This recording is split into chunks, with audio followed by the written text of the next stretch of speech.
नमस्कार. मी सायली आपणा सर्वांचं सायलीच्या कविता या माझ्या चॅनलवर मनापासून स्वागत करते. माझ्या कविता आपणा सर्वांना आवडतात ना? आवडत असतील तर त्या लाईक, सबस्क्राईब आणि शेअर नक्की करा.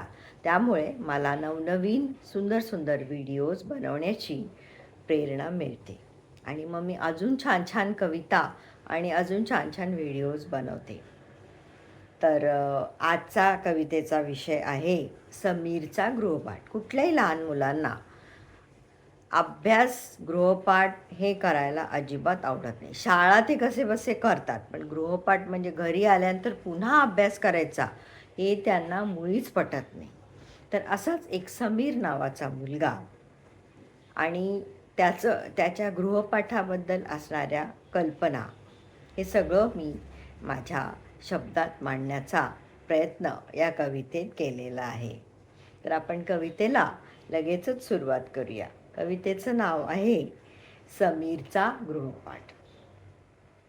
समीर मोठा खेळकर मुलगा, हुंदडणे बागडणे स्वभाव त्याचा उमदा.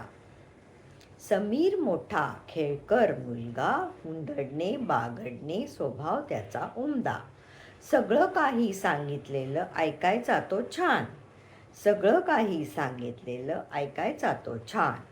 पण गृहपाठ म्हटलं की फिरवायचा मान, पण गृहपाठ म्हटलं की फिरवायचा मान. गृहपाठ म्हणजे सतत घाम, शाळेला न विसरायची मनाविरुद्ध गोष्ट. गृहपाठ म्हणजे सतत घाम, शाळेला न विसरण्याची मनाविरुद्ध गोष्ट. मला तर तो राक्षस वाटे सतत मागे खाष्ट. असं समीरला वाटायचं. मला तर तो राक्षस वाटे सतत मागे खाष्ट.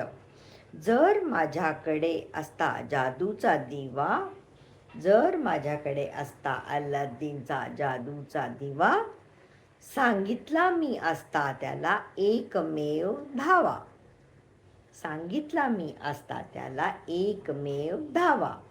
गृहपाठ सगळ्या मुलांचा करतोस का रे बाबा, गृहपाठ सगळ्या मुलांचा करतोस का रे बाबा. तूच आमचे हे काम करून बालपण आमचे जप आता, तूच आमचे हे काम करून बालपण आमचे जप आता. धन्यवाद.